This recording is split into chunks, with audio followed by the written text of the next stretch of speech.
indispensable pour tout développement. Et il est très difficile d'être premier. Le Bénin, par le passé, a donné l'exemple de la réconciliation sans effusion de sang. Monseigneur Isidore de Souza et tous les conférenciers qui étaient à la conférence des forces vives de 90 nous ont prouvé qu'au Bénin, il y a des génies qui savent très bien qu'en discutant, en dialoguant, on peut parvenir à la paix et à une paix réelle. Je pense que cet héritage qui nous a été laissé par Monseigneur Isidore de Souza, par tous les conférenciers de 1990, cet héritage doit être perpétué.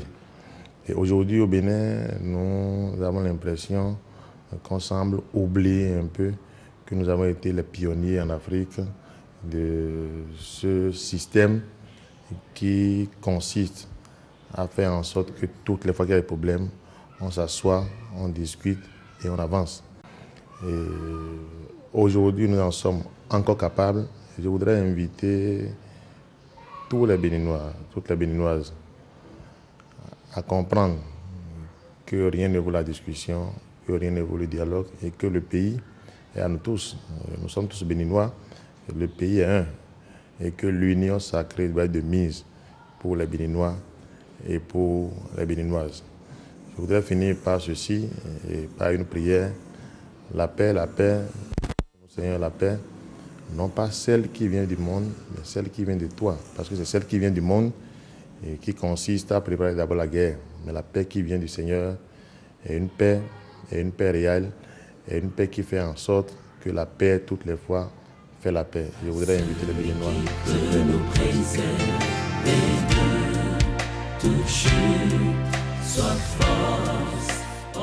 Nous sommes tous préoccupés par les situations que nous vivons actuellement.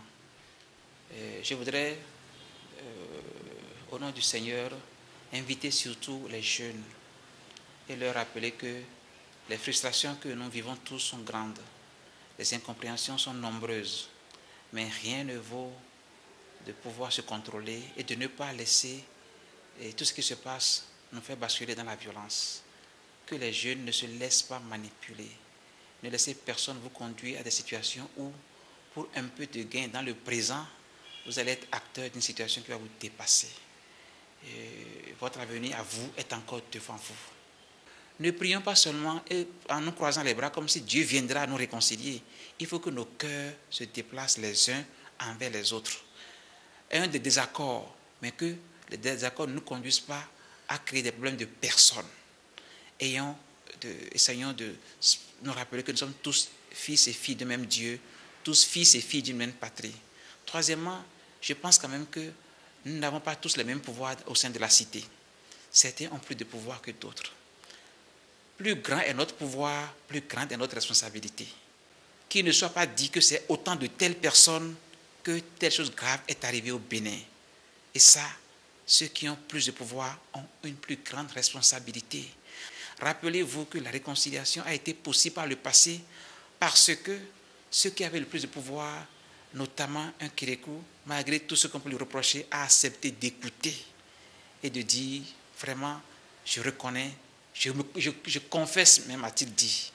Et donc aujourd'hui encore, il faut que cette humilité de l'écoute soit possible à tous les niveaux. Et là, nous pouvons nous réconcilier, mais rien n'est impossible à Dieu.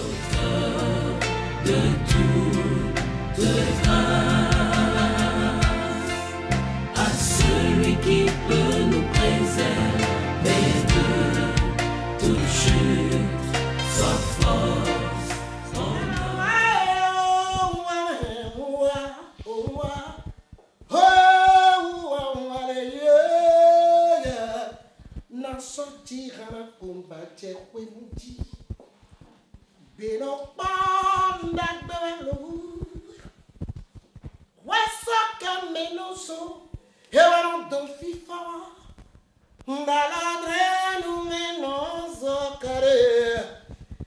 Tout d'abord, je vais dire merci à l'Éternel, Dieu Tout-Puissant, qui est le créateur du Bénin. C'est lui seul, à lui la gloire, à Taroy. Tout ce qui se passe maintenant, c'est l'esprit, notre ennemi juré, l'esprit, le moi, C'est le moi qui anime le corps béninois. Le moi, oui, c'est le moi. Je suis,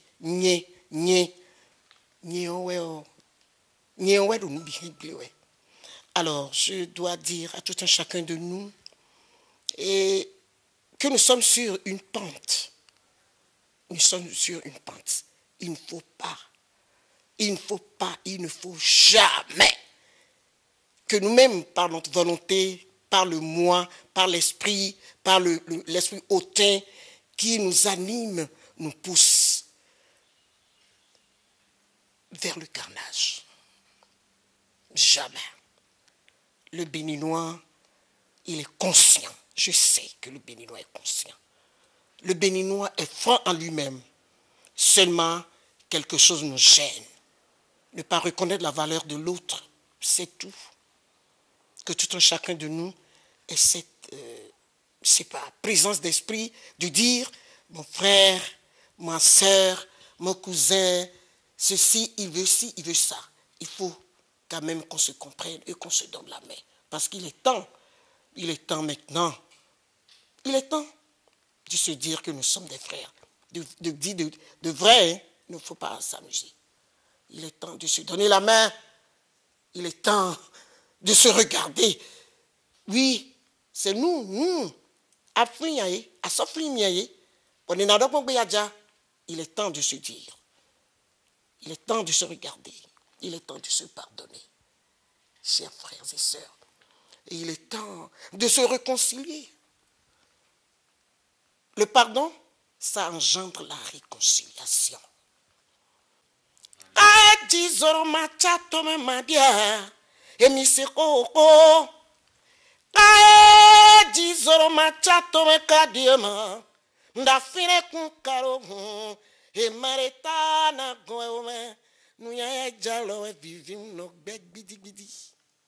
Ami madu bo nukanabanye fuya mbelo ye ami madu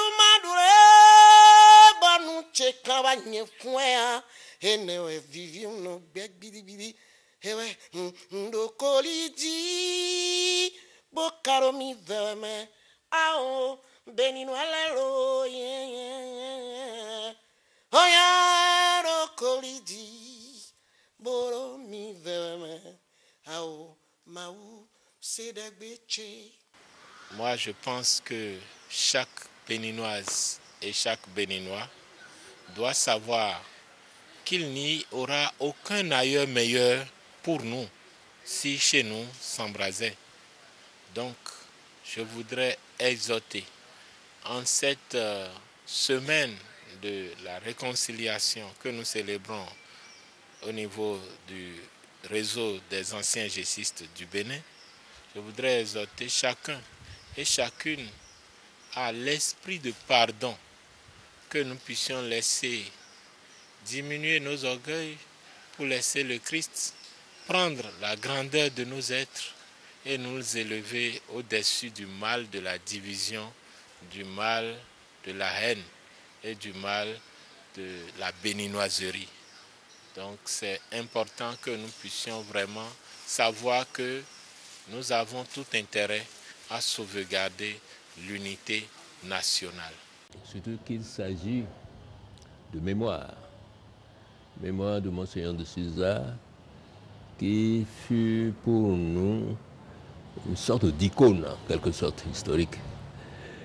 Il a incarné, n'est-ce pas, l'Église ici dans ce pays et la grâce. Certains parlent de chance. C'est la grâce qui a voulu qu'au fait, à un moment donné, il préside la conférence des forces vives. Dieu l'a inspiré, parce que tout le temps de la conférence, son outil et ses prières, il les tirait, n'est-ce pas, de la Bible. Il a été bien inspiré et il a fait un travail historique remarquable. Il nous a appris de faire en sorte que ce pays tienne debout. La conférence des forces vives aurait pu mal tourner. On peut dire que si nous avons eu l'issue favorable, positive que nous avons récoltée, c'est grâce à Monseigneur de Souza et son leadership. Il y a un objectif qui nous dépasse tous. C'est le Bénin. Le Bénin nous dépasse tous. Et nous dépasse et nous convie en quelque sorte à des actions de régénération. Monsieur Souza était un grand maître, un ami personnel, un frère. Et vous avez choisi comme thème le thème de la réconciliation. Vous avez bien fait de choisir ce thème parce que vous savez, en 2011, en novembre, le Saint-Père, le pape émérite Benoît XVI, est venu chez nous et avec un livre. Et ce livre parlait surtout de la réconciliation, de la justice et de la paix. La réconciliation est une valeur capitale, une valeur fondamentale, parce que la réconciliation permet aux uns et aux autres de se retrouver, cette fois-là dans l'amitié, dans la fraternité, après une discussion chaude, après une colère, bon, on vide sa colère et puis on se tend la main, on se retrouve, on se rencontre et la vie continue comme auparavant. Et la réconciliation a pour base le pardon. Le pardon est la base de la réconciliation. L'homme doit être capable de donner le pardon et de recevoir le pardon. Celui qui est incapable de donner le pardon et de le recevoir de l'autre, eh bien, celui-là pêche contre l'humanité, pêche contre son humanité à lui-même. L'humanité, c'est-à-dire le fait qu'il est homme, le fait qu'il est une personne humaine, il pêche contre ce fait-là. On refuse le pardon de donner ou de le recevoir parce qu'on se sent au-dessus des autres, parce qu'on manque d'humilité et on manque d'humour. Alors c'est ça qui fait que des personnes sont braquées les unes contre les autres et c'est la vengeance qui est souhaitée. On ne veut pas se réconcilier par le pardon parce qu'on tient au fait qu'on a nécessairement raison. Donc, humainement parlant, c'est un peu ça.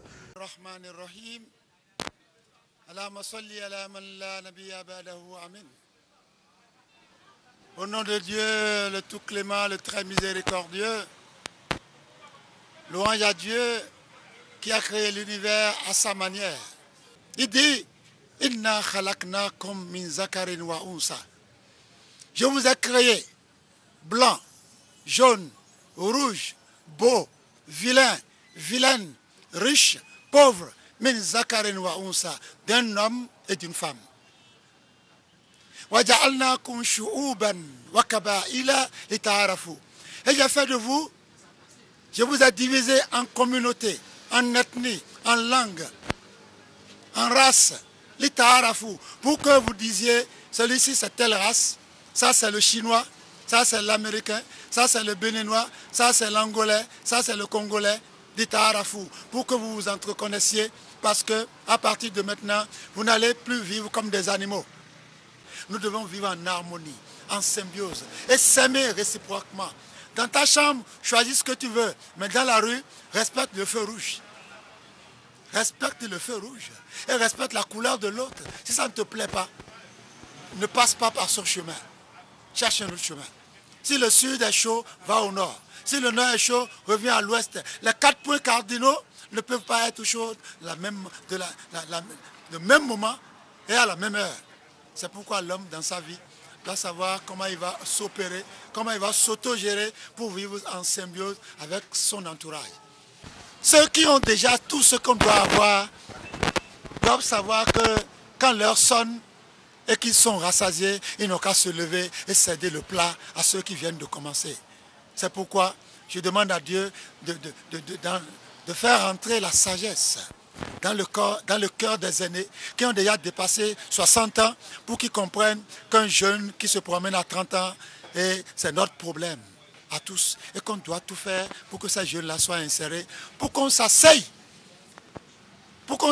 dans notre fauteuil de vieillesse et manger maintenant nos enfants. Parce que quand c'est les enfants qui continuent de nous manger, c'est triste. Je voudrais vous dire tout simplement ce que vous savez même mieux que moi, que la paix, c'est un comportement. Ce n'est pas ce que nous sommes en train de dire. Tout le monde dit, il faut la paix, là-bas la terre. Et on n'a pas le comportement de ramener la paix. C'est ça que ça me fait tellement rire que l'homme est hypocrite jusqu'à ce point. Maintenant, alors, je dois tirer un coup de chapeau sur Monseigneur D'Souza. C'est celui-là qui fait que nous sommes en paix au Bénin. Je le répète, c'est à cause de Monseigneur D'Souza que nous avons la paix au Bénin. Si on parle d'un président, je m'inscris en faux. Puisque lui, il a trouvé le bon mot. Ce n'est pas parce qu'il a dit qu'il n'aura pas de sang, hein. C'est le comportement qu'il faut. Il a utilisé une stratégie intelligente. Mais Monseigneur D'Souza a dit, il ne faut même pas citer le nom du président Kérékou au tribunal. C'est formidable. Et lorsque tu sais que il y a beaucoup de choses qui s'est passées en mon temps, et on te dit, tu n'as pas de compte à rendre. Mais si tu es intelligent, qu'est-ce que tu vas faire? Tu vas laisser. Donc, parmi tout le monde, moi, je prends Monseigneur D'Souza comme référence. Je vous dis, il ne doit jamais manquer des problèmes dans une maison, dans la nation, mais c'est la gestion qui compte. Il peut avoir le problème de 25 francs qui peut amener la guerre. Mais on peut avoir le problème des milliards et ça n'amènera jamais la guerre. Dans un foyer, c'est ça. Si vous ne savez pas gérer aux causes de 1000 francs, vous allez avoir la séparation du corps. Donc, le problème, d'accord, je ne veux pas connaître celui qui a créé le problème. Toujours, je ne connais pas. Si je fais la prière, je fais pour vous, je fais pour tout le monde, je fais pour Yaïboni, je fais pour les députés.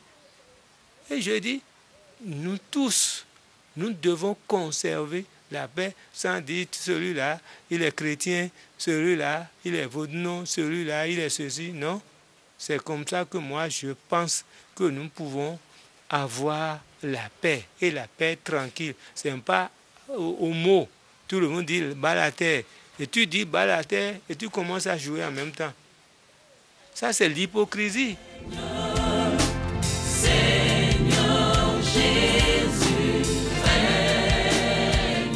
Ce que je retiens de ce parcours au sein de la GEC et qui peut servir à l'actualité selon moi, ce n'est pas tant la réconciliation que la conscientisation des jeunes, de la population en général, mais notamment des jeunes, qui doivent comprendre que ce sont les valeurs qui transforment un être humain en homme et qui le préparent à être éventuellement une personnalité. Ce sont les valeurs. Et donc, ce que mon parcours au sein de la GEC m'a appris, ce sont ces valeurs-là, c'est l'attachement à ces valeurs. Et je souhaite que dans les mois, dans les années à venir, ce mouvement puisse connaître l'ampleur et l'éclat qu'il avait connu par le passé et qui a fait de moi, en particulier, ce que je suis. Parce que je suis un produit de la GEC. Je suis un produit de la GEC.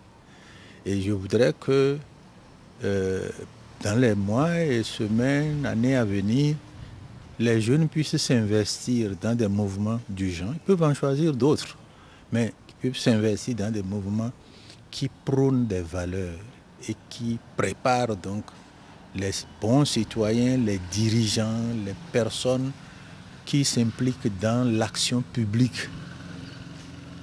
Nous avons des difficultés actuellement, mais je pense que petit à petit, avec le dialogue, avec l'humilité, avec les contacts entre les uns et les autres, il est possible, et il est sûrement possible, de résoudre ces difficultés et surtout d'adopter des attitudes qui évitent le renouvellement de ce genre de crise.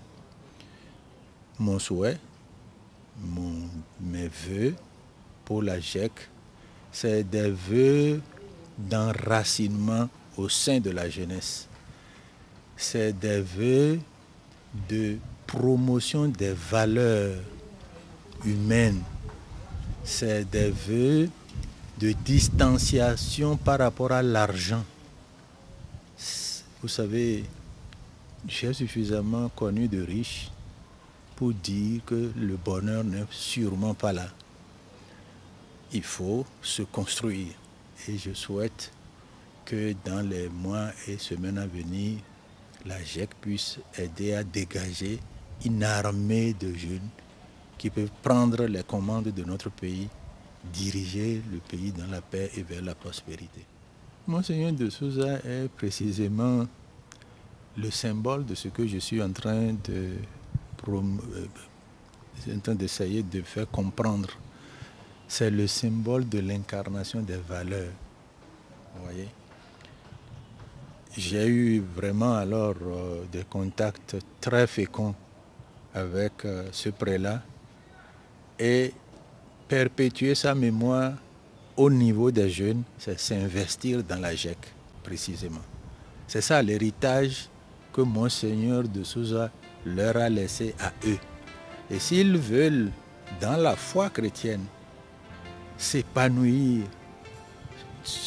développer leurs capacités, qu'ils méditent sur tout ce que Monseigneur de Souza a dit et fait durant sa vie. S'ils s'engagent dans ça, ils verront qu'ils seront des personnes, en attendant probablement de devenir des personnalités.